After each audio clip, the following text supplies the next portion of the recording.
Okay, it looks like we are live. I'll just wait for somebody to tell me everything is sounding okay while I blast the entire internet of social media to let everybody know that we actually, in fact, are live. And so I'll just wait to do that. Hope everybody had a good Gen Con that went and a good Gen Can't if you didn't get to go.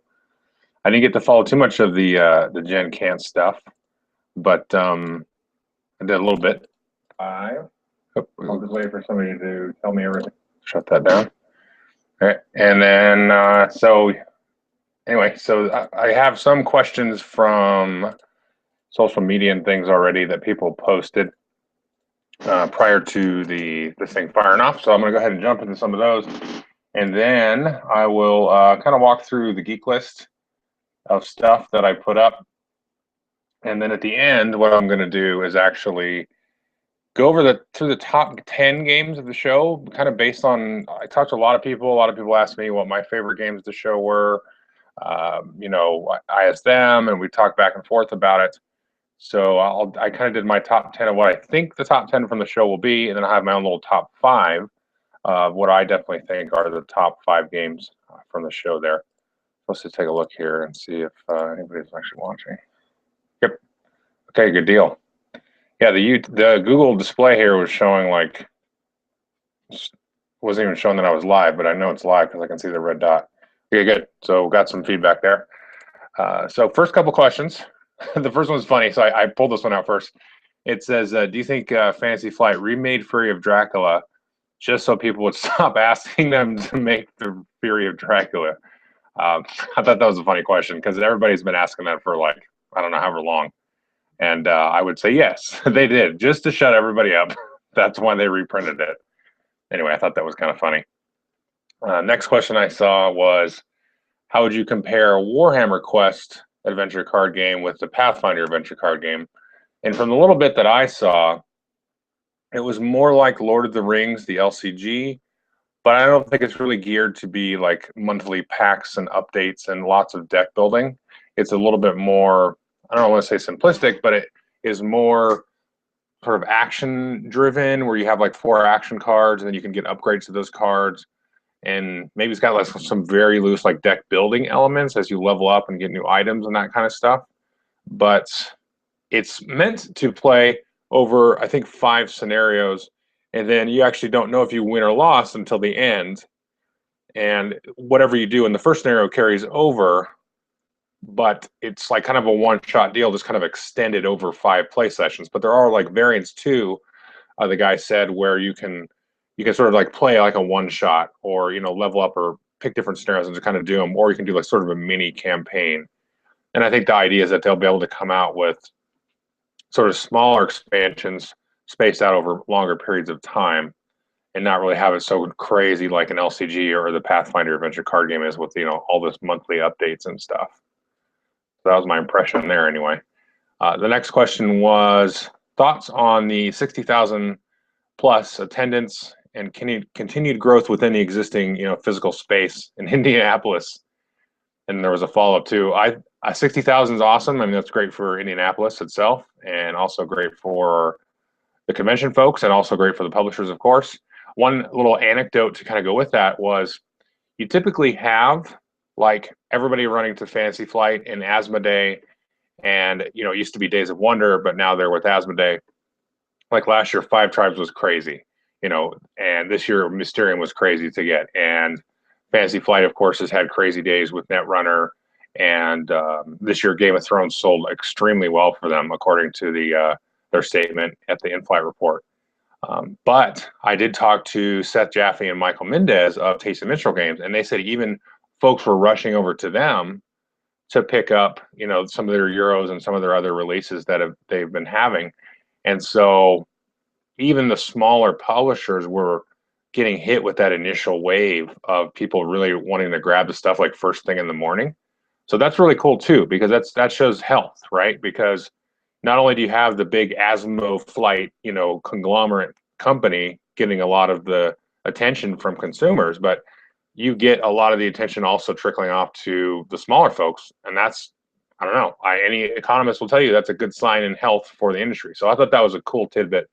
And I don't have any other anecdotes to, sort of back that up. It could have just been kind of a one-off for Tasty Minstrel. But yeah. So that was next. Oh, the follow-up was small press favorites from Gen Con. And I'll try to remember that and talk about that when I go through the geek list. And also, let's see if there's any real small press favorites in these lists. Kind of, sort of, not really, but I will go over that. A couple other questions was, how does the Marvel two-player card game compare to the old version? Any initial impression? I haven't had a chance to play that yet because it is being shipped. And that was one of the boxes that I shipped over, and I won't have it till Friday. I just looked at my tracking. So no impressions yet with that. So it's kind of still wait and see on that, unfortunately. I did get the demo of it.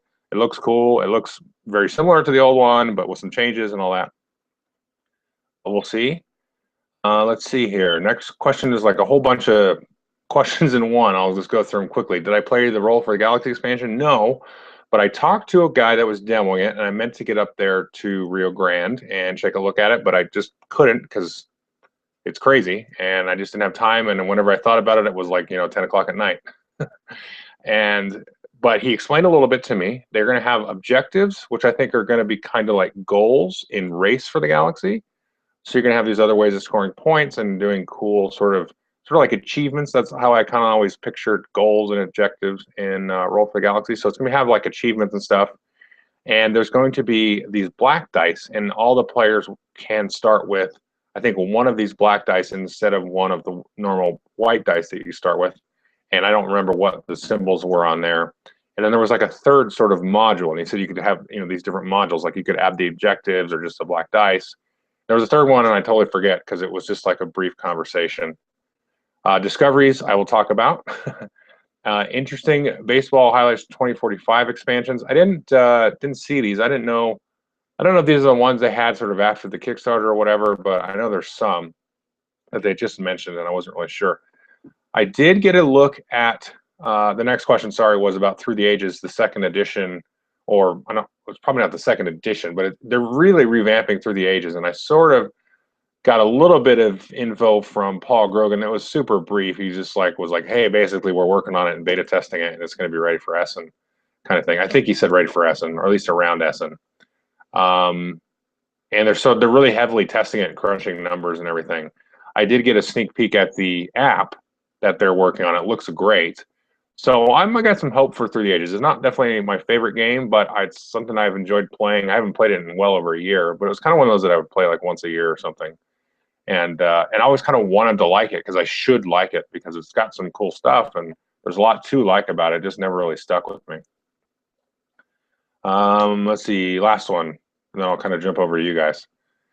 Any big surprises this year? Any new trends or themes relative to last year? Let me save that one. It's a good question, but I don't want to kind of give away these top 10s because I do think there's some surprises and not necessarily a huge surprise. There's some kind of surprising stuff, and there are some new trends, I think, for sure. Absolutely think so. And so let me just jump over to you folks. That's not your window. This is your window. And that's okay, Darth. I forgive you. Anyway, just joking around. Let's see here. So, lots of questions already here. There's a lot more questions than I expected. Okay. So what should I do? I think I kind of well, I don't know. We can kind of wing it. I was going to go through the geek list and just bust down through there and give you my thoughts on the games a little bit more than, beyond the demos. Let's do that. Let me jump into that. I know there's a lot of questions in here, but I just did a bunch of questions, and then I'll jump back and forth. Maybe I'll go through the first page or something. I'll try to be pretty quick. So the first thing, you can follow along if you want to have the geek list here. Can I post a link in here, I wonder? In here. It's in the description. So if you check the description of the hangout here, you will see the link to the geek list if you want to follow along. Let's go there. So Gloom Haven looks great. I liked Forge War, and I saw some good buzz about this. I know Richard Hamm has kind of talked up Gloom Haven, and he gets excited about everything, but when he gets really excited about something, it's usually pretty good. So I think he's kind of extra excited about this, so that's a good sign. and it's very very different, sort of campaign, dungeon crawl stuff. I talked for a while with Isaac before the demo. It was kind of funny because we talked for a little while, just kind of chatted, and he was telling me about it. And I was like, "Hey, we should start recording because you're telling me all this cool stuff." And then, like, you don't forget. You're gonna forget what you just said when we turned the camera on. So we recorded a little bit, and I think the first video was like 12 minutes, and then we were like, "Well, okay, there's all this other stuff." So I made another video for 5 minutes, and then we talked some more after that one. There was like another 5-10 minutes of stuff. So there's a lot still that he's working on, that he's changing around and tweaking mostly, and there's a lot of cool stuff. So it looks very interesting, and it reminded me of like a lot of things, like some of the cool parts of Myth. It kind of reminded me of that. The whole action thing and like building up he called it a custom D20 with your sort of attack card deck.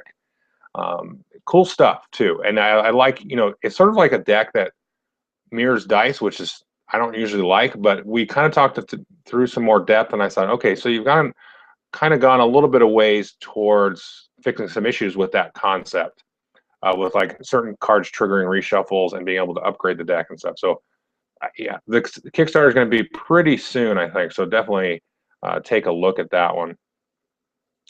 Let's see here. Next one is too many windows open. Let me shut these down here. Okay. So the next one is Rattle Battle, Grab the Loot. This one's got some good coverage already. The coverage, or the sort of the impression I got from folks that have played this at Origins and things, was sort of like mediocre.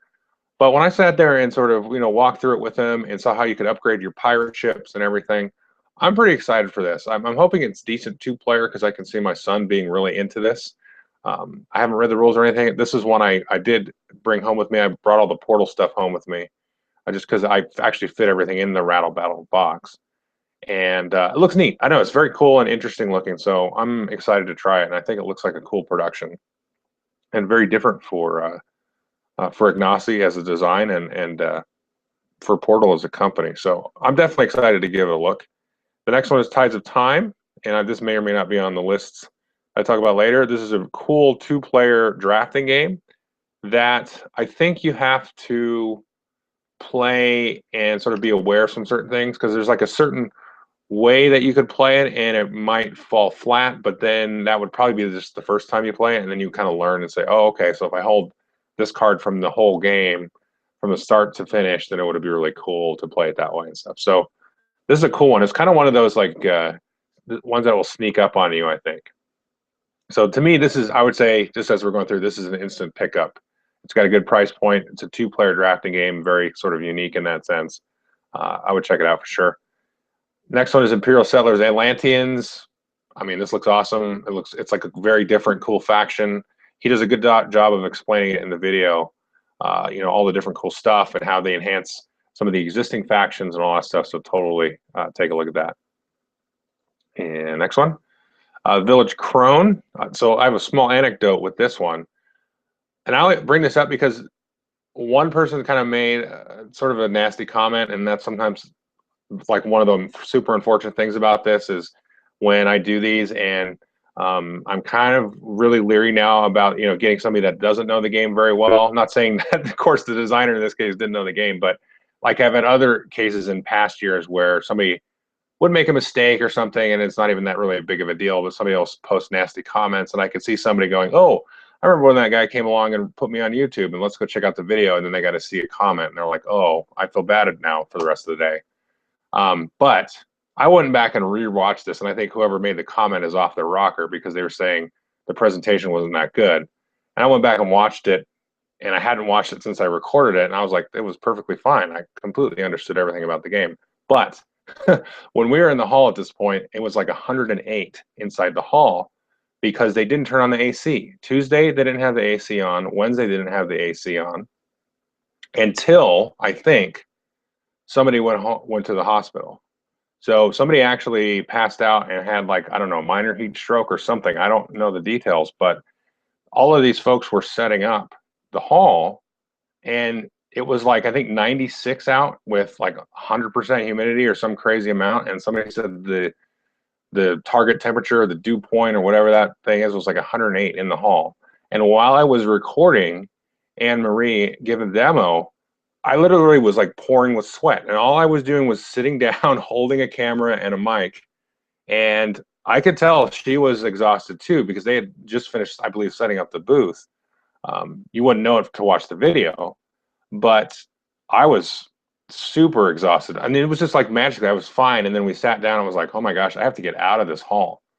So I thought that was kind of BS that they wouldn't turn on the AC for people setting up in there. I mean, I know it's tons of money and tons and tons and tons of money to turn on AC for something that large, but yeah, I mean, it was just you had to stay cool. It was crazy. I felt for everybody because I was walking around and I was dying, and I wasn't doing any like minor construction work like a lot of the people were. But Village Crone looks pretty cool. It's kind of a light family game, and I think people will like it for that. And I think there's going to be a lot of families that will be able to appreciate it. I sort of like the movement because I just watched the video again, and I was like, I was kind of going back and forth on the whole like moving and counting spaces kind of thing. I was like, that kind of feels like sort of an older school type of thing, like moving around the board in Clue or something. You don't roll a die to move, but I'm like, that's kind of interesting because you kind of move your witch and you move the familiars that you cast around. Each witch has a familiar, and it's sort of like it's almost like a pseudo action point system based on the movement and running around the village and trying to do the different spells and do the different achievements. So I think it's pretty cool. I'm interested to see how folks like this. That was Village Crone. Next one was Samurai, and I just did a quick video of this. I think everything looks fine in the game. I think a lot of people are going to complain or just be disappointed in the components that you get for scoring, the little black pieces, because you get the temples and the Buddhas and everything, because they aren't that like shiny porcelain looking thing. But I don't know that that would be financially feasible for something. I bet they don't plan to sell a ton of. I bet they'll sell a decent amount, or else they wouldn't have printed it. But I don't think that kind of component is cost effective. I don't know, because it is unique, and I do have my old copy of it with those pieces, and I really like them because it looks it's got like a nice coffee table presence. They look sort of elegant and shiny. I think the pieces look fine, but the rest of the pieces look really good. The screens and the boards and the tokens and everything. So anyway, next one is Mission Red Planet, and this looks really cool. I am interested in some of the changes they've made to this. The guy talks about it pretty extensively at the beginning of the video, and then sort of towards the end, he switches over and talks more detail about the game in case folks aren't familiar with it because it's been out of print for so long. It's probably going to be, I think, better than the original, and I kind of like the original. It's like my favorite Citadels, but I had some issues with sort of the randomness of it. And I know it's Fidudi, but like I like random sometimes and other times I don't. It's just kind of a taste thing. But I'm glad it sounds like they toned it down in here because there's a lot to like about this game and a lot of interesting sort of timing aspects. And the area control is really neat. I like area control in general. So I'm interested to check this out for sure. And I think they did a good job with the production and everything.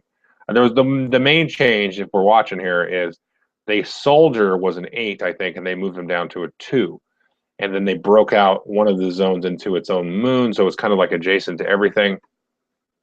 Kind of cool. So that's a cool one. Game of Thrones card game, 2nd edition, is looks neat. It's kind of like the 1st edition, but I guess there's some decent changes in the card pool.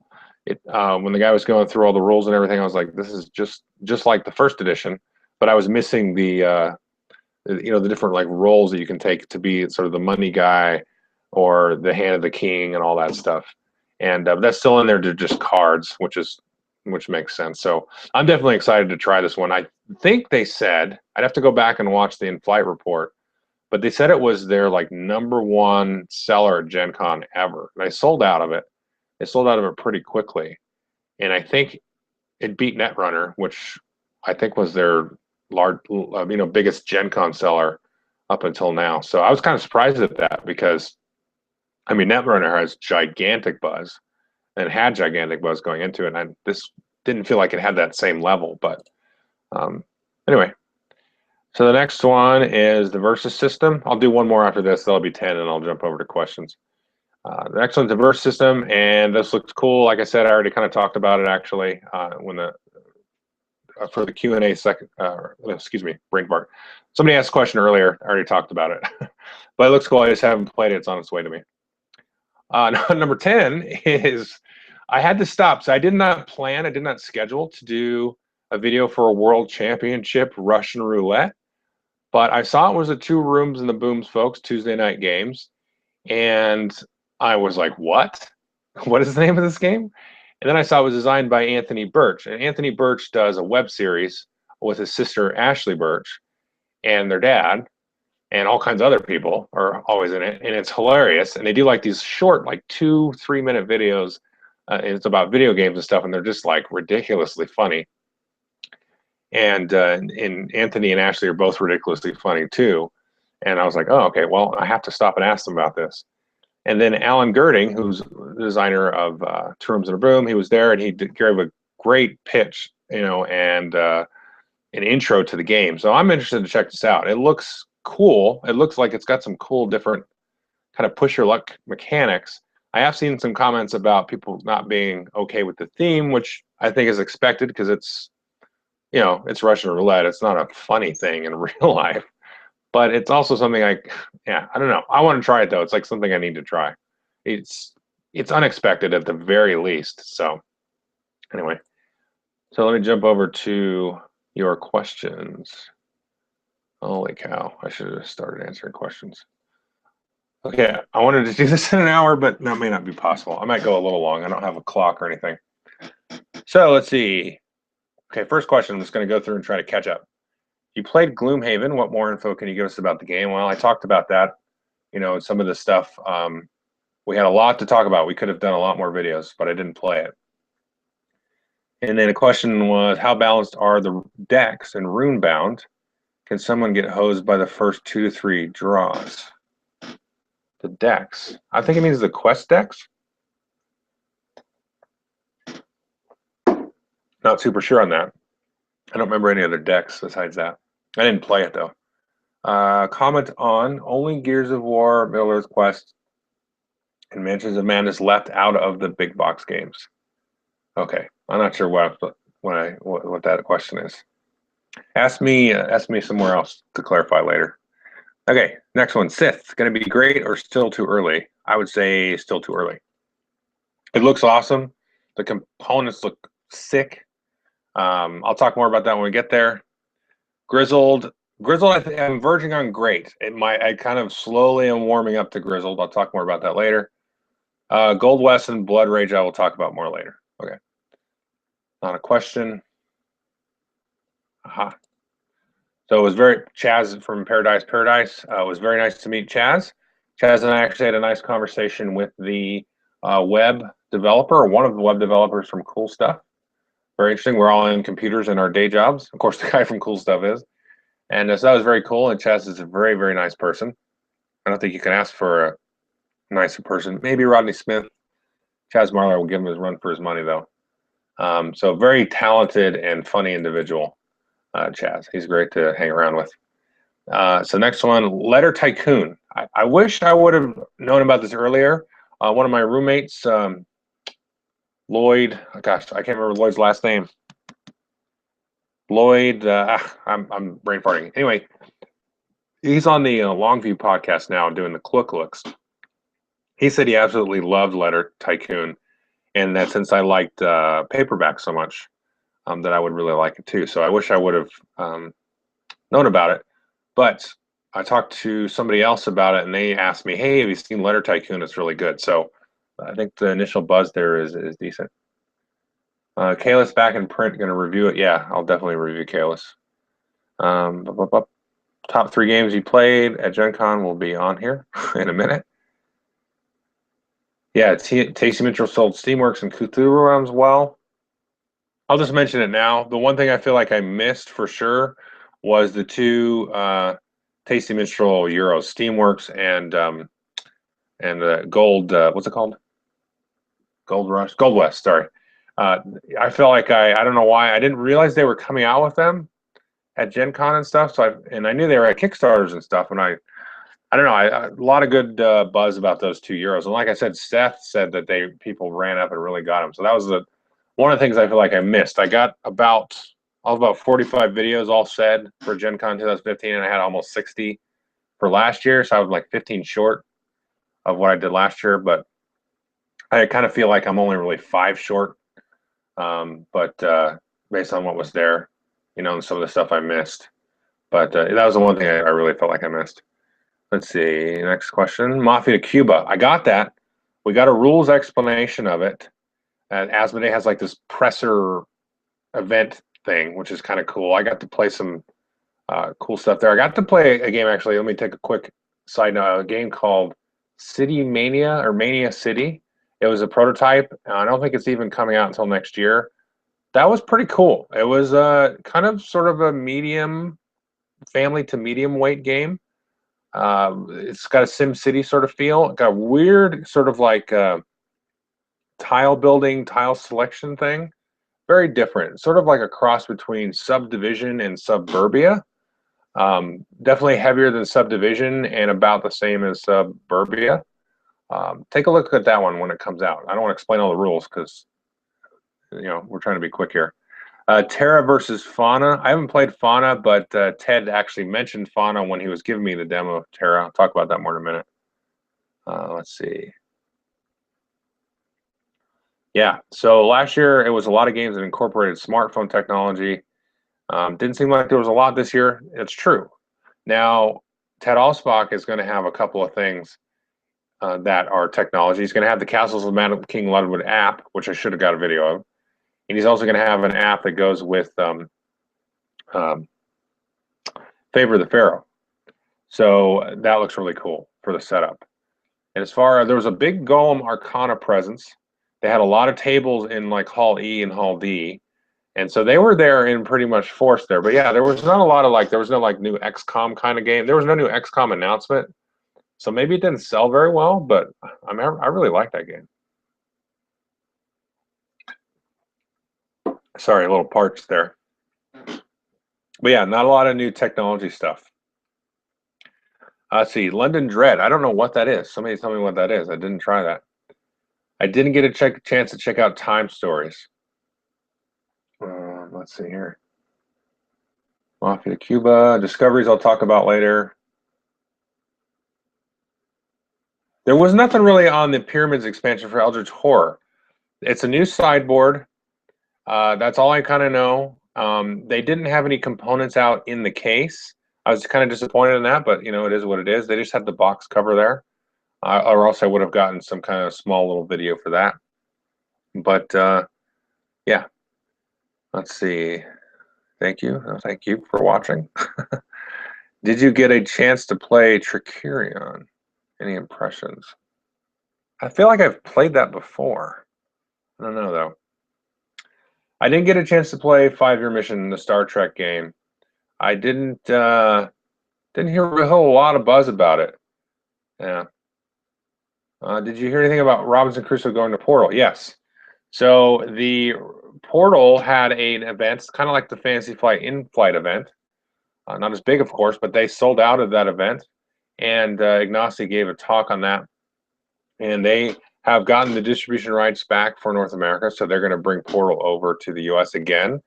And basically, that was the big news out of that. There was one other piece of news that I can't remember. Oh, well, he's making Stronghold 2, 2nd edition. I believe that's coming out by the end of the year. It might be Essen timeframe.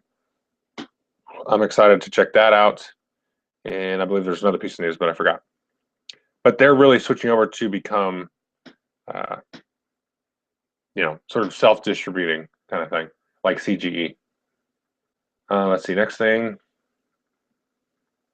Oh, so Dad versus Daughter has bought Star Trek. Well, make a video of it. I'd like to see that. I was kind of interested in it. I like the premise. Excuse my chair squeaking here. Will Seafall be out in 2015? I don't think so. I don't think it will. I think they should just keep taking their time. All right, I already talked about some of the stuff. Yeah, that was way messed up about that person getting taken away on Wednesday. So logistics for shipping home were tricky this year. The UPS folks usually have a little kiosk or sort of a booth right outside the convention hall where the vendors are, and you can ship there. But they weren't there this year. They decided not to come. But if you go across the street, it's completely on the other side of the convention center. There's actually a FedEx office. And I ran over there and shipped stuff on Saturday. I don't know if that office was open, but the office is actually inside the Westin. And they were very helpful and everything. And I kind of felt better about them shipping it because they actually took a little bit of time and packed everything correctly. Every time I've used UPS, I usually get like 2 or 3 crushed boxes and stuff, which is no fun. Let's see. Oh, crap. Holy crap. Lots of questions. Oh, my gosh. Let me scroll back up. Okay. Found my spot. And now you guys are talking to each other. That's good. Was the new edition of Lupin Louie there? I didn't see it. I'll cover the Sith in a second. Or Scythe, not Sith. I did talk about Village Crone before. They didn't mention Forbidden Stars expansions at all. I think that's too new to be talking about. I think they want to see how well it does.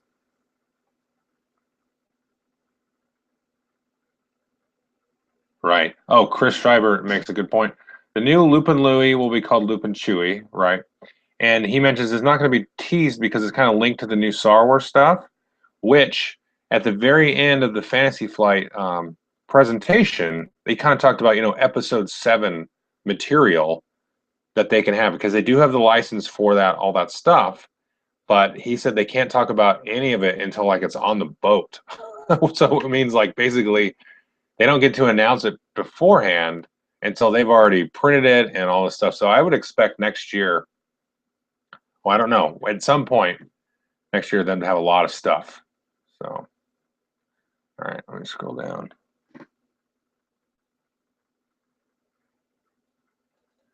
Yeah, I don't know if they'll expand Gen Con anymore. Talk about that more later, I guess. All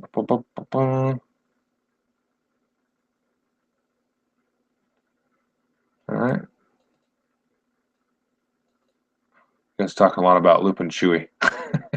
That's funny. Okay. Let's see. Ludofact had a booth. And they have a printing facility in Wisconsin. That is interesting. I did not see that. I did peek at the Risk Game of Thrones edition, but I don't know. Somebody'd have to really sell me on that one because I already have the regular Game of Thrones. I don't want that. Yeah, the next comment. We already have a good Game of Thrones game. It's called Game of Thrones. Okay. I did get a chance to play Legendary Predator. It did feel busier to me this year than previous years. I think I'm caught up on questions. It did. Somebody was telling me, oh, they made 70,000. It didn't feel that crowded, but it was getting there. Okay. Here we go. Back to the geek list. Number 11, Attack on Titan. This looks awesome. Now, I've seen some comments talking about how it doesn't fit the theme because they don't normally in the show attack them in their Titan form or something, or the Titan's actually trying to help them. And why are they attacking the Titan? But yeah, it looks like a really cool thing. It was a total prototype. But I watched some folks actually sort of finish a game, like a good chunk of the game. And then I waited and I got the rules explanation. It looks really neat. It looks fun. One player is the Titan, the other players are, whatever they're called, the agents or something, and they're trying to beat up the Titan.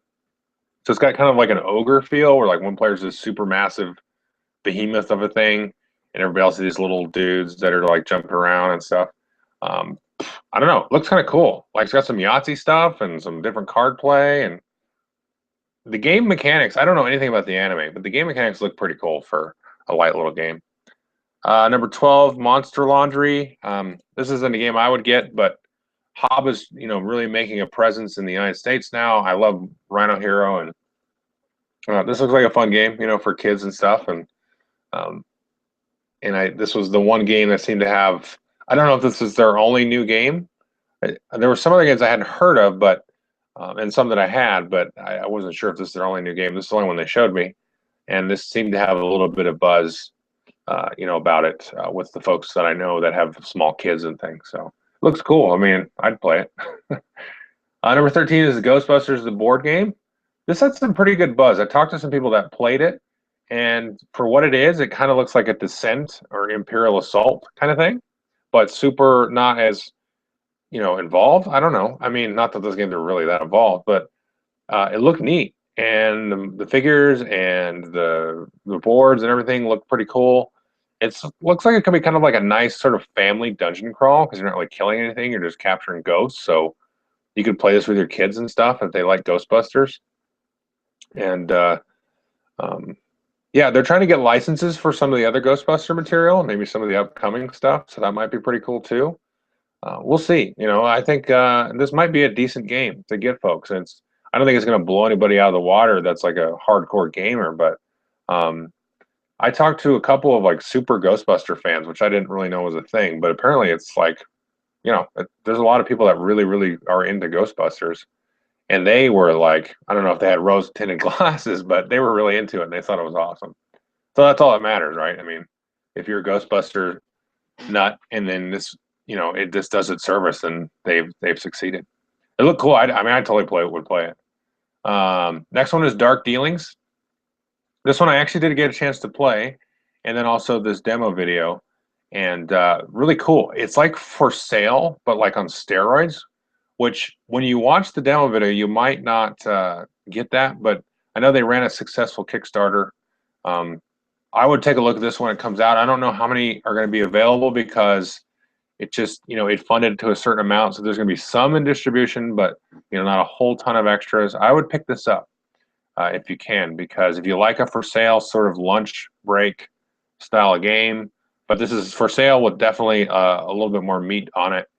And I was sort of chatting with the publisher, and it reminds me of For Sale, but with some memory aspects like Mamma Mia. And then it's got a cool theme where you're fighting off these people trying to invade your domicile as an evil Dark Lord, which is cool. Space Cadets Away Missions. This looks awesome. This had a lot of good buzz too. A lot of people really seem to like the system. I can't remember. It's called the Overkill system, I think. So a couple of folks I talked to were really like in love with it.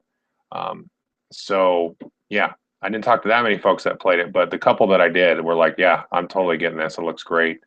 And it has all this, cool minis and all that stuff. So I got high hopes for it. That's for sure. Next one is Survive Space Attack. And this looks pretty cool. I mean, if I had to choose between the two, Space Cadets Away Missions, I would probably choose that over Survive Space Attack. But this looks neat. This is kind of one I want to give a shot to because it's like Survive, but then it went in and like sort of just, ratcheted it up a whole bunch with a lot of more strategy and kind of made like a gamer version of Survive, even though I kind of like Survive anyway. And I like the theme of it with the space station sort of getting attacked and all that stuff. So I think most people were more interested in this than Space Cadets Away Missions, but I'm kind of the reverse. So, yeah, this also had some decent buzz going into it as well. Number 17 on this list here is Kemet Ta Sethi, which I didn't know anything about really going into it. But I'll turn that off. And then, I don't know, this looks really cool. The whole like turn order thing where they kind of fix the end game based on you having the amount of victory points to win at the beginning of your turn sounds like a good idea. You could just do that now in Kemet, and that would kind of fix. I don't really have an issue with it, but it kind of gets sort of sloggy like right at the end. Not too bad, but it's sort of like, okay, you're in the lead, everybody attacks you. So there's a little bit of bash leader, but I like the sound of the new black tiles because there's a new black pyramid. And it seems like all of the black tiles help you sort of double down on the other colors. So like if you're going with like a heavy blue strategy with like lots of troops and stuff, you can get black tiles to force that to be even more powerful. So you can really, it's like having more blue tiles, but there's only a few of them in black. Or you could kind of get, mix the black with the red. If you got a lot of more of the power tiles, you can have others that complement that, or you can kind of divert the strategy and stuff. So you can kind of do more mixes. And anyway, so that looks really cool. And I like the Ta Sethi board. That's pretty interesting how the priests work and everything. It's going to take up some decent chunk of table space, but I think that's going to be a good one to grab if you have Kemet. It seems like, I mean, I just had a demo, so give me a break. But it seems like you should just buy that if you have Kemet and really like it. Okay, I'll do a couple more. I'll jump back over to see the questions. Discoveries. I did get a chance to actually play this twice, and I'll just mention it's going to be on the list. It's going to be on my list later. Very interesting. The first time I played it, we played 3 players. Took an hour and a half. So I was like, hey, let's play it again. So I played it again with 4 players. They would all played it except for one person, but he had a really good idea how it worked already. He just hadn't played it yet. And then that was about an hour to finish that game. So I predict people possibly playing it like Lewis and Clark once, and then saying it takes so long for a dice game. Anyway, I predict that will happen. But if you play it a couple times, it's really going to come down in playtime for sure. Because that second play we did, we were getting nasty with each other, sort of. We were jacking people's special technologies, like, oh, he's really going to be able to use this one because he's going to be able to do these like chain where you can like build across 2 routes. The thing is mechanically it's totally different than Lewis and Clark, but at the end of the day, it feels like the same kind of thing where you're sort of doing like a bunch of prep work, and then you're striking out and you're going across different chunks of the map. And it has that idea of I can do sort of a slow burn, or I can really build up for a big strike and then get a whole lot of points that way over time. And it's got an interesting mechanism with sort of like stealing and sharing the dice too. Really cool. The next one is a Fantasy Flight in-flight report. I hope people like that. I did a Periscope of it. It was just like off the top of my head. And I was like, okay, let me Periscope it. Oh, I don't remember what it was. Sorry. I saw Rodney Smith was in there, and he had his phone. And then I was like, are you Periscoping this? And he's like, yeah, they said it was okay. And I was like, oh, okay, well, let me do it too. So I just Periscoped it as well. And the video is not that great, but the audio is pretty decent if you turn your audio up.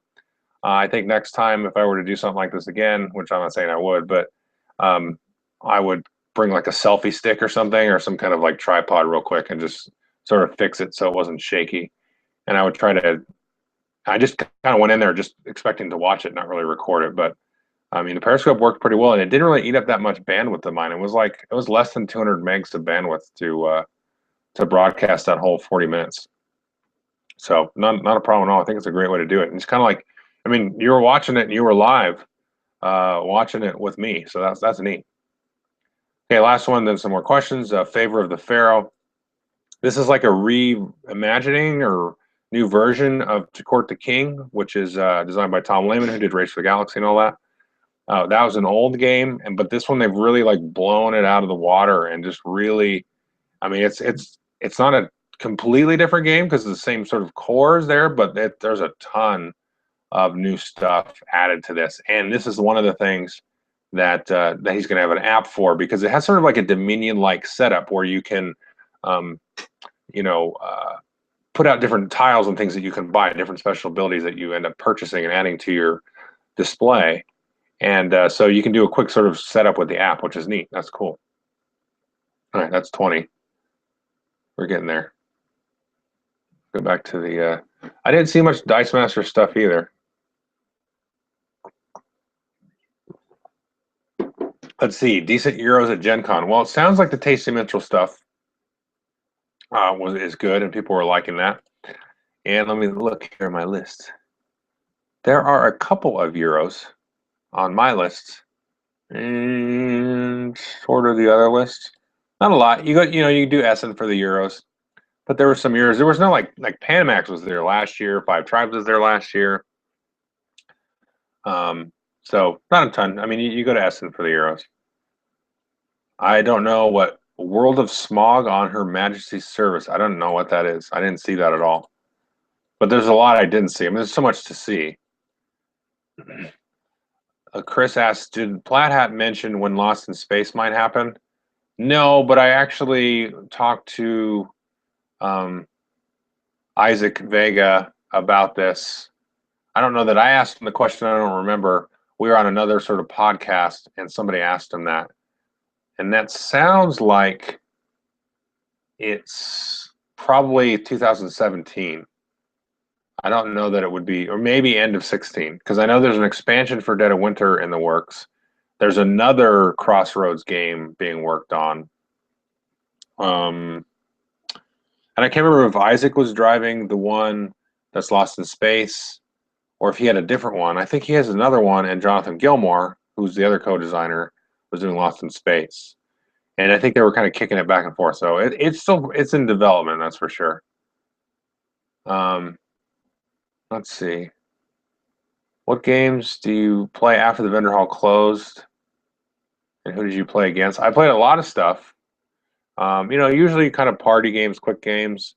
I did play Discoveries, at night, and just play with people. I kind of like to wander around, and usually I'll just kind of attach myself to different people at different times. And I like to, I met a lot of new people. A lot of the folks that were volunteering for Asmodee were really cool. We played Discoveries and Code Names and a bad game called Nevermore from Smirk and Dagger. I didn't like it at all. What else did we play? I'm forgetting something else we played, I think. Anyway, we played a bunch of games. But yeah, that was fun. And then I played with a bunch of, podcaster folks one night. And then we played Two Rooms and a Boom. I think that was Wednesday night even. And so that was really cool. And that was just like Rodney Smith and Matt Evans and stuff. But there was just a bunch of other people around too. And that was super fun. So yeah, just whoever,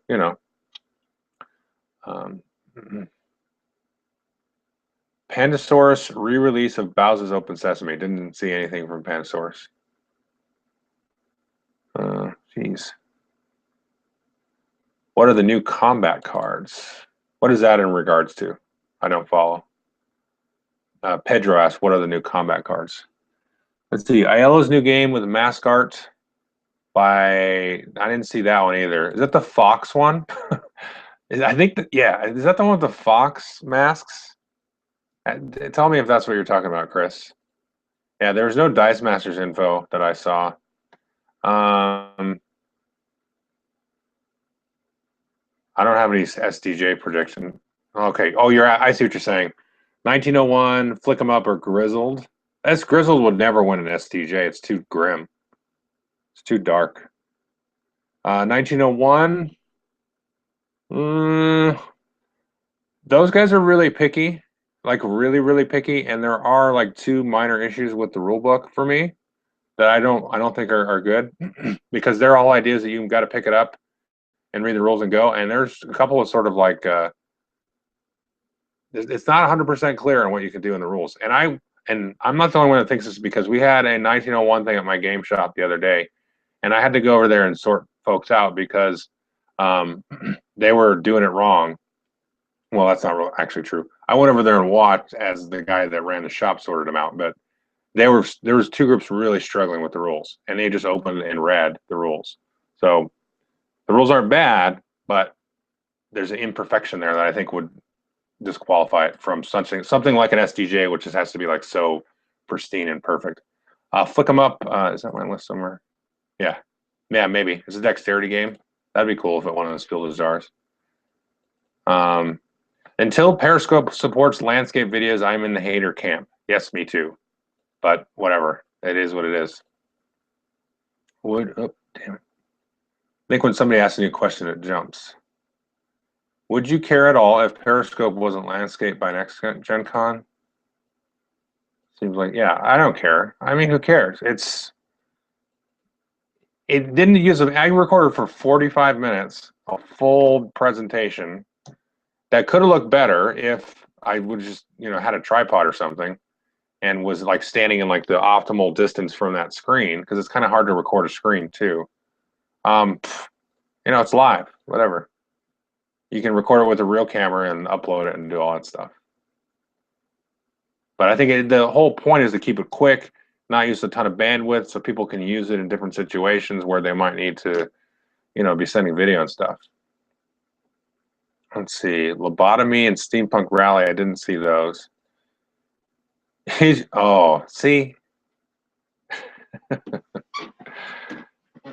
So Marty, can I ban Marty?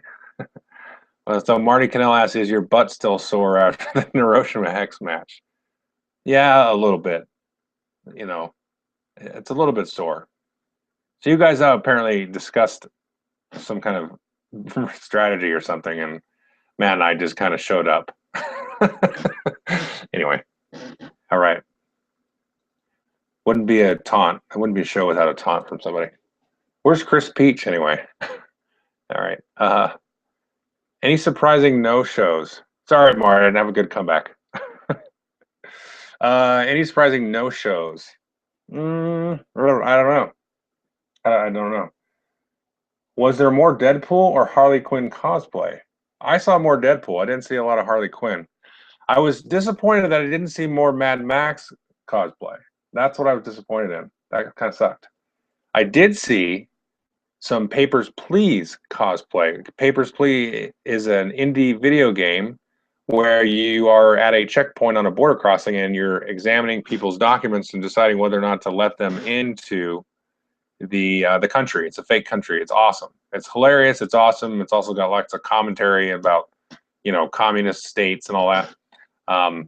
There was a guy there set up like as a booth, and you could get in line literally, and he would look at your stuff and sort of act out if he was letting you in or not. It was awesome. It was the greatest thing I ever seen. Let's see. Oh crap! I lost the questions.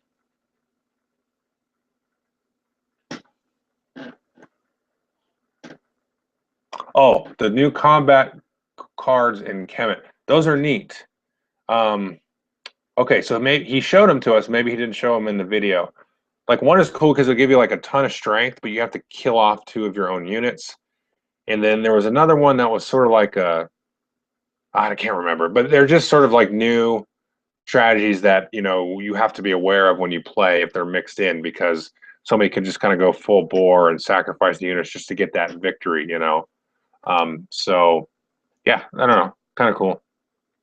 Yes, the Border Bruce t-shirt did fit. Thank you. That was very nice of you to give me that. What are you most excited about after seeing all the new games releases? Well, I'll talk about that in my top 5. Oh my gosh, I need to hurry up. I'm gonna skim. No, I didn't see Kingdom Death. I didn't get any video Papers, Please. Rodney got a picture. I'm gonna go back to the geek list. We're almost an hour here. All right, so I'm gonna be quick now. Sorry. Castles of Mad Luck, King Ludwig's Secrets, insta buy.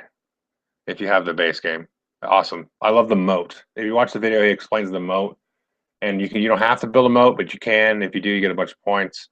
So that's awesome. Terra is kind of like Fauna, I guess, which I've never played, but it's kind of like Wits and Wagers with a board, which is cool. I think it sounds really neat. It'd be fun to play with my son, my wife. Portal, the uncooperative cake acquisition game.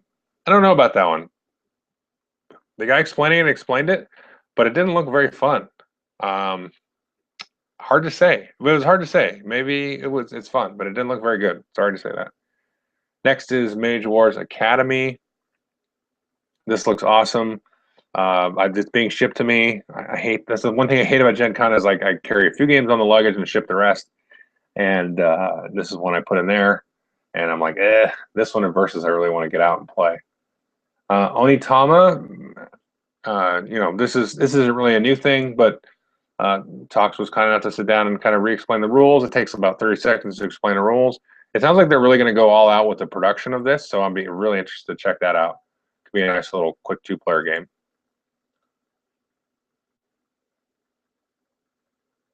Let's load in the next page. Oh, Wild, the buzz for Monarch, it was very high on BGG's leaderboard, but I didn't see much covered at all.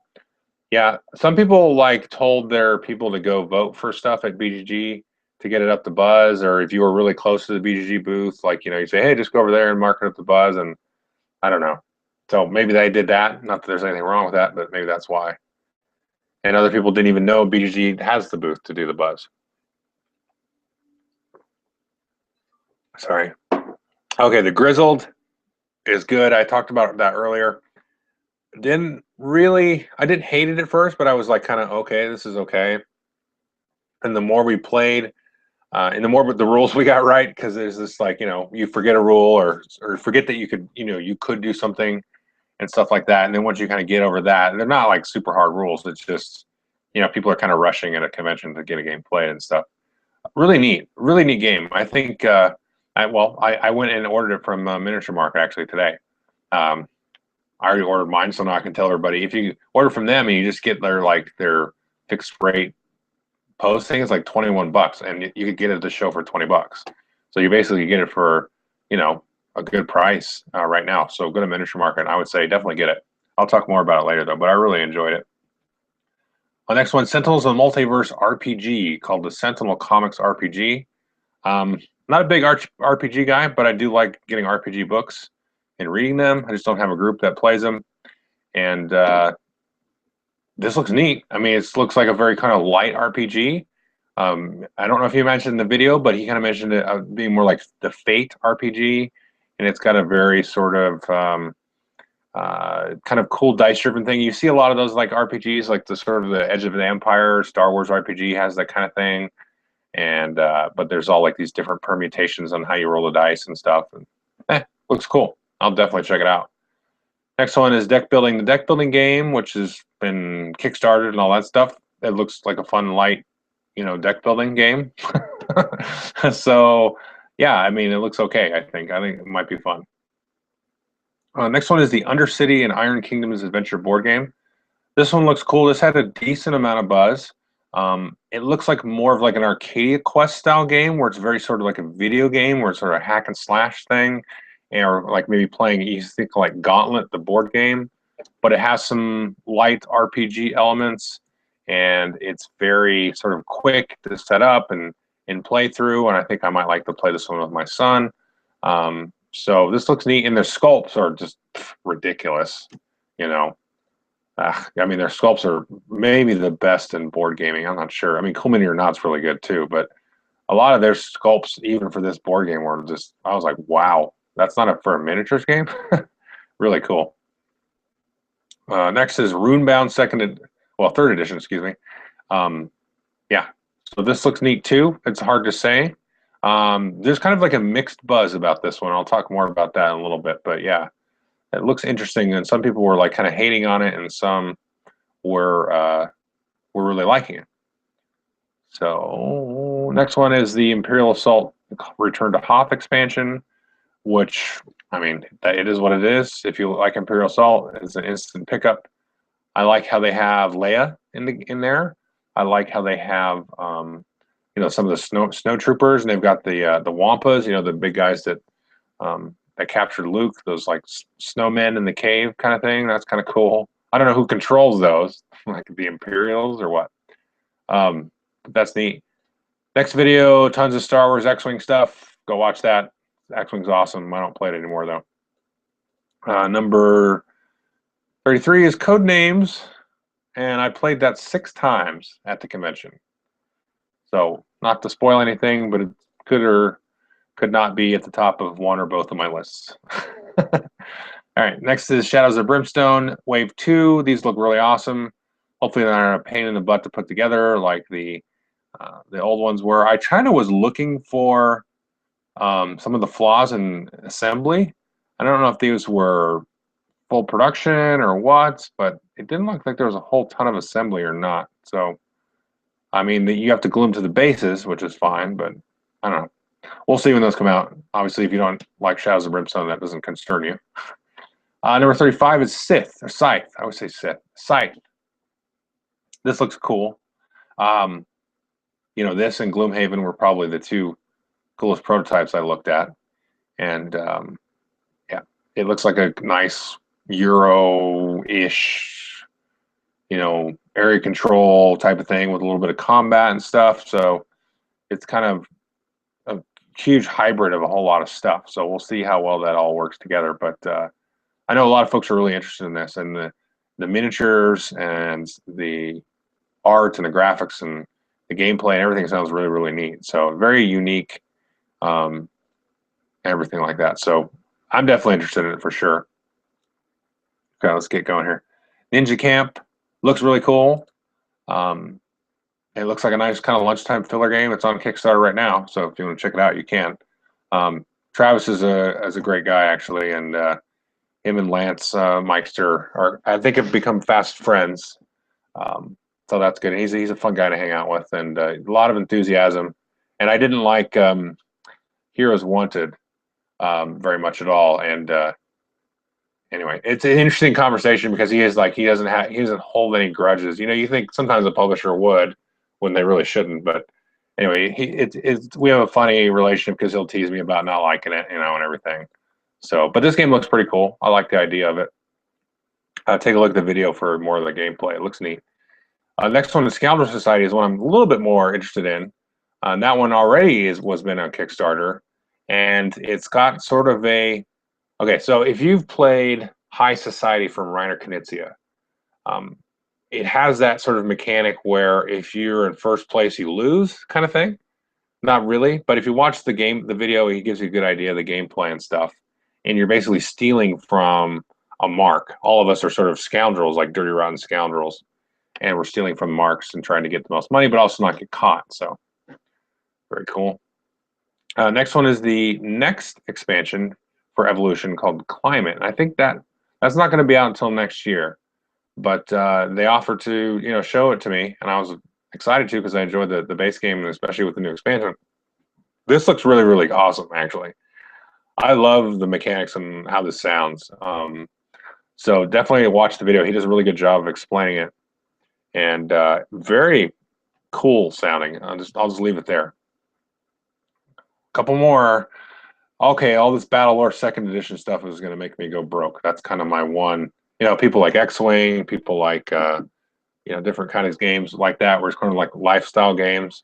And like I was talking to Jeff Gamble about this, and I was like, I want to buy 2 of everything. I want to get another base set and then get 2 of each pack. And this is silly. I haven't done that. I don't know that I will, because if you just buy 1 of everything, even the reinforcement packs for the 2 factions in the base game, you got tons of stuff. And finally, we are in the Warhammer Quest adventure card game. And so this is a funny thing. I was doing the Periscope at the Fantasy Flight, in-flight thing, and I couldn't really see. I was trying to watch the camera, and by the way, my arms and my back really like ached because I was holding it up, and just trying to hold it as steady as I possibly could. And I had like both hands on it at the one time, and like the last 10 or 15 minutes of it, I was like, I think I'm frozen in this position now. Anyway, I was trying to watch that, and then I just saw Warhammer Quest come on the screen, and I think a lot of people did, and everybody was like, "Oh my gosh!" And then we were like, "Wait, does that say adventure card game?" Like, no.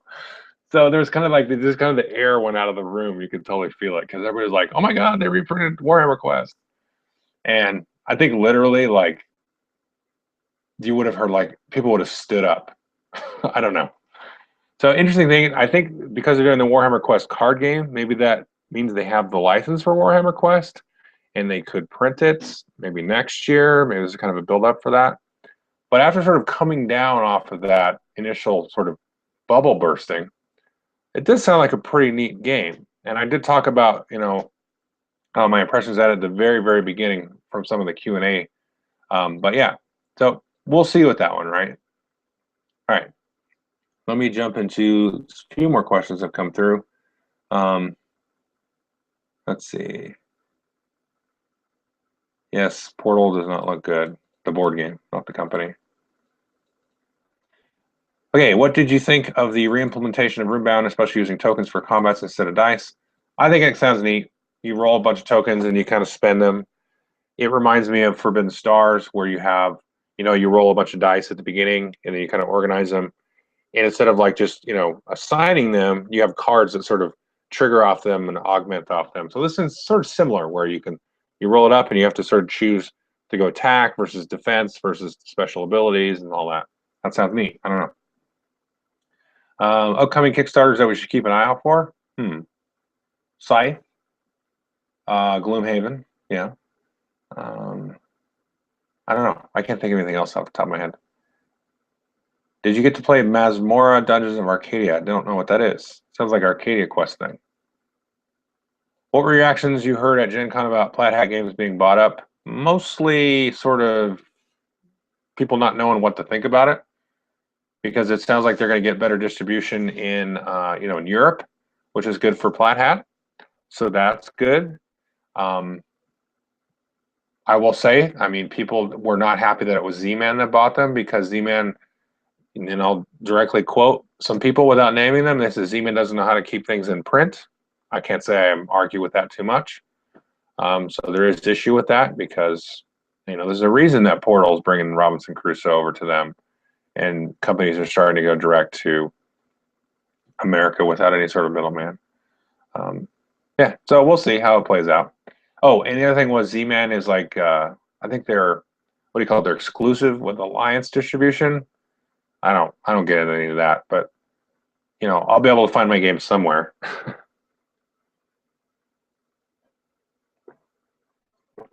Excuse me. What were the crowds like at Gen Con compared to past years? Well, it was much more crowded. What other video reviewers? Sorry, that's kind of jerky answer, but yeah, it was more crowded. It was crazy, and the heat was really bad the first few days. So that was okay. I don't mind the heat. I like the heat more than the cold. What other video reviewers did you get a chance to meet at Gen Con? I think all of them. I get to Tuesday is kind of like my day for the Dice Tower, because I get there Tuesday, and it just seemed to have become like a tradition to send a text to Tom Bassel and say, "Hey, what's everybody doing?" And then I go play a few games with them and possibly have dinner. And that was nice. I got to meet Sam Healy for the first time, and Sam's a great guy. He's very fun. He's not a curmudgeon. I guess he kind of comes off curmudgeonly in the videos, but that's fine. They're critiquing stuff, and that's how he is. But he's fun to play with. He's not like a big grump or anything when you play with him. He's really fun. He's cool. And Z's fun. I've met Z, and Tom's fun. They're all fun. Everybody is really fun to play games with. Who else did we play games with that day? Oh gosh, I'm forgetting people. Anyway, so that's my Tuesday thing, and then I saw Rodney, and I saw Marty, and Marco, and Lance, of course, and just pretty much anybody you can think of that was there. I get to run into. We all know each other, what we look like, so we can pick each other out. I got to briefly. I'd really like to talk to these guys more. Actually, is the guys from TeamCovenant.com. They do awesome Gen Con videos. And this year, it seems like every year they kind of branch out more, because they're kind of like, they do Fantasy Flight games. They do the LCGs. They really like Netrunner and Star Wars and the other LCGs and Game of Thrones. And they also like X-Wing. They're big into X-Wing. And so they like those kind of big lifestyle games. And I think they have a lot of products and stuff that they do to support. And they have like a subscription thing that they do, which is really cool.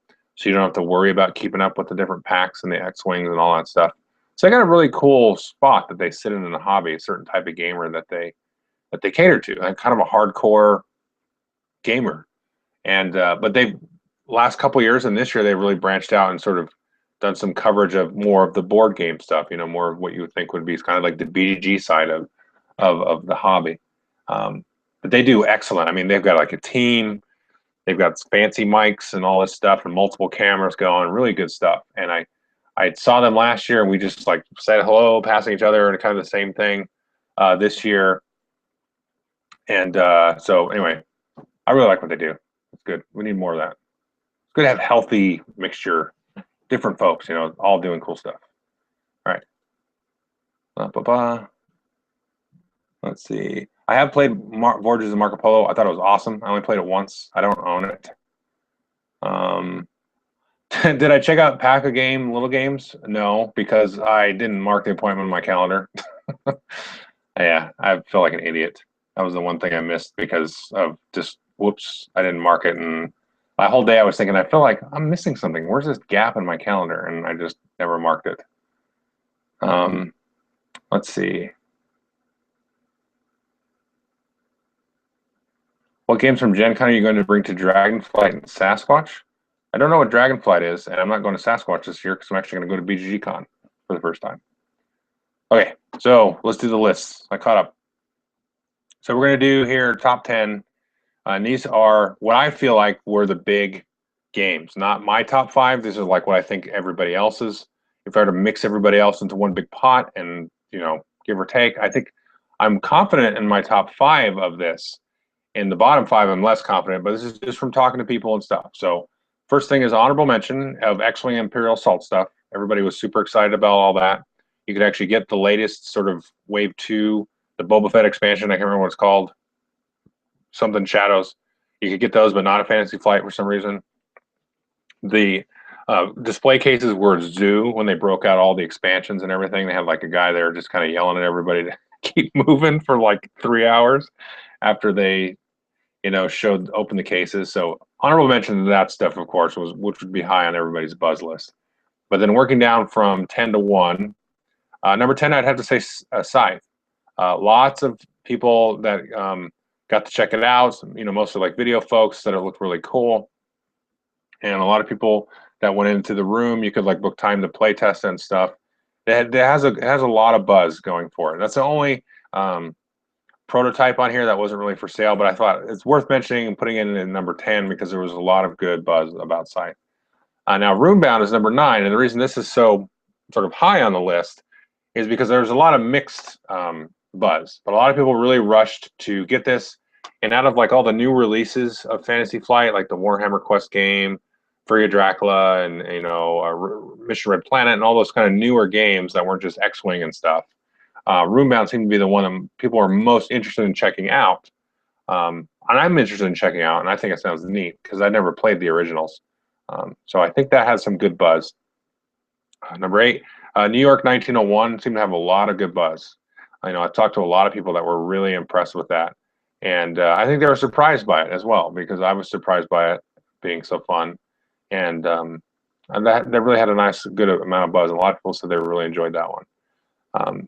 And there's a Euro for you, right? So gateway game, but a Euro. Tides of Time, which is a Portal game, the little 2-player card game. I thought, Twin Shadows. And, oops, close my window. Yeah, Tides of Time, that would be number 10, 9, 8, 7, number 7.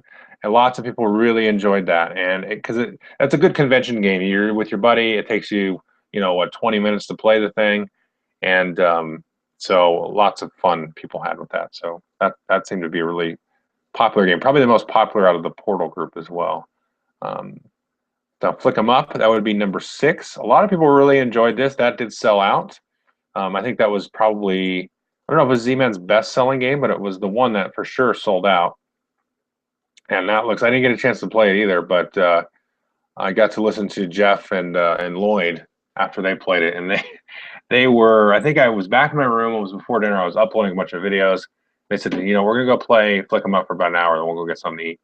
I said, okay. And they came in just like laughing, just losing their minds. And I'm not going to repeat repeat the language because they were just, they were having fun, but they were just rolling. It was too funny.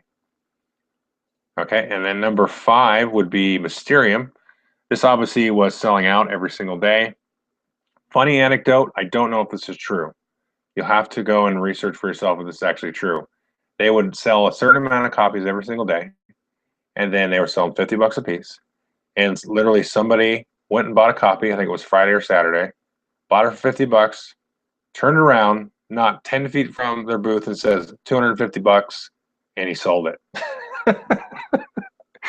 And I was like, get out of town. But I heard from a reliable source. I don't think this person would make it up, but he was the only person I heard it from. So I thought that was pretty funny. A lot of people were buying this and playing it and really enjoying it. And I think in terms of like people rushing to buy a game, this probably would be number 1 on the list because it was like, it was really sought after. It was kind of like 5 Tribes was last year.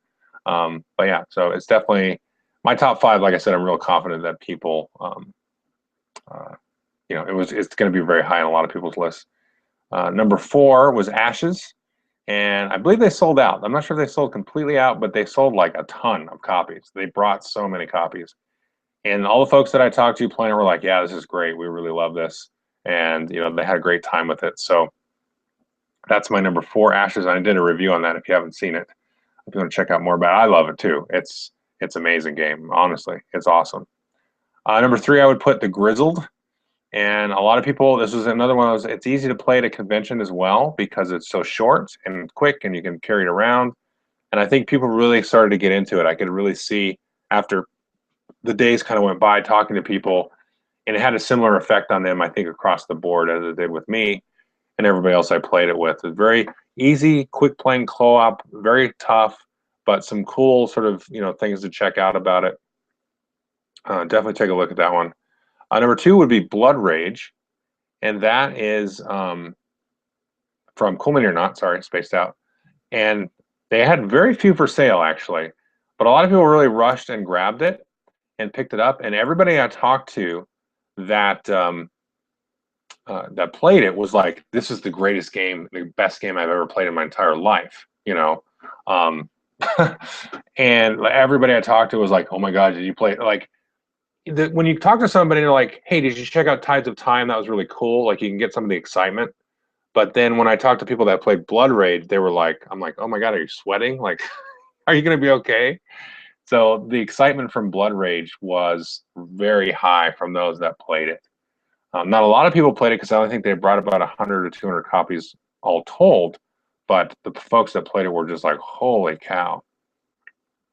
And then number 1, of course, is Codenames, which I'll talk about more of because I'm going to do my top 5 now. And then I'll just go to questions for a little bit. So my number, Codenames is in my top 5. It's my number 1, whatever. Let me do my top 5 first. Number 5 is Favor the Pharaoh. Didn't play it, but when he was done explaining to me, I was super excited to check it out.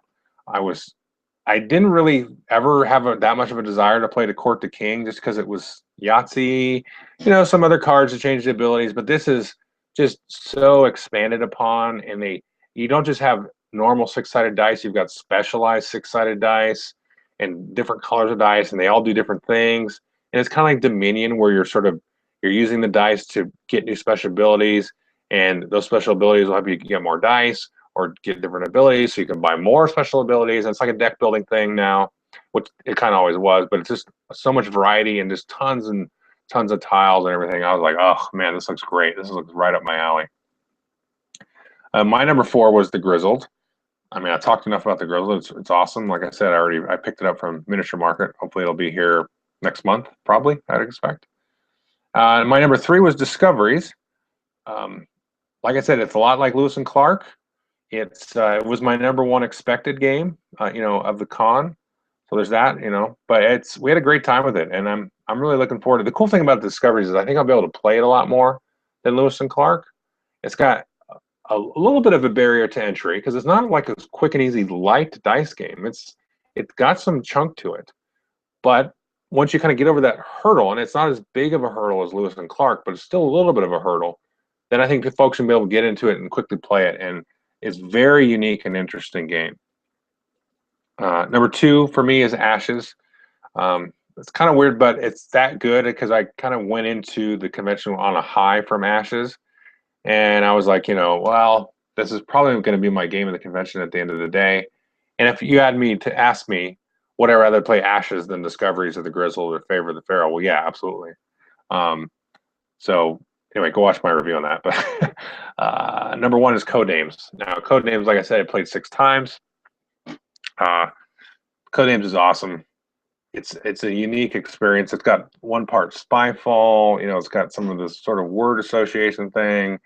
It's got strategy. It's got, you can get behind and sort of try to go for it, and try to get a whole bunch of words on 1 turn, which adds a huge amount of tension to the game. It's just super awesome, super fun.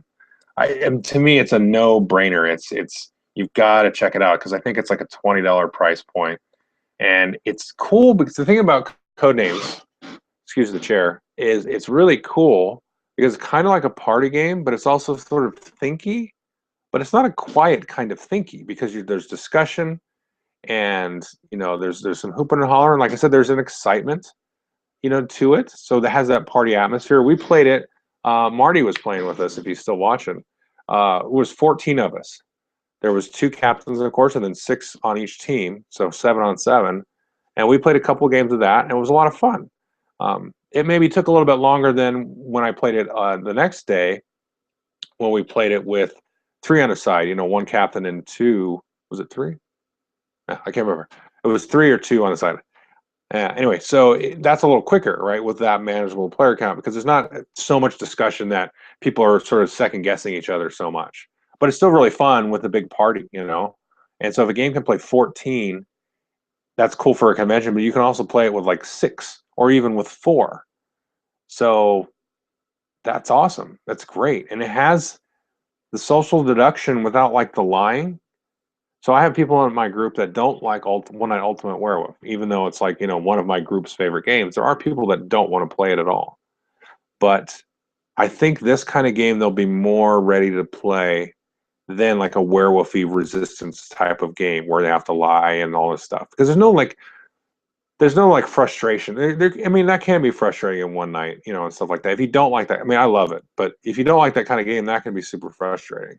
But this doesn't have that. It's just like it's teamwork. It's putting together everything, and that's awesome. So I think it's surprised me how good you heard the buzz like, oh, this is really good. I'm like, oh, that looks neat. It looks good. I'm excited for it. It was on my list. But to be as good as it is, I mean, I didn't expect that at all. Okay. I'll do a couple questions and then that's gonna be it. Oh, what was I? I had another note here.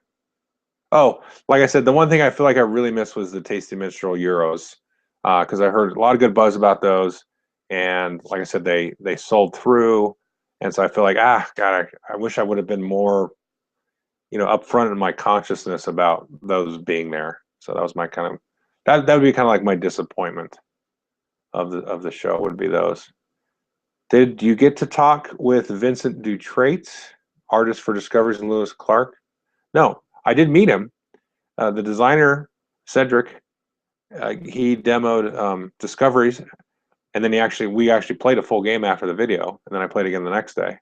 And then Vincent walked up and he just introduced me. I didn't really get a chance to talk to him, though. Interesting story, though.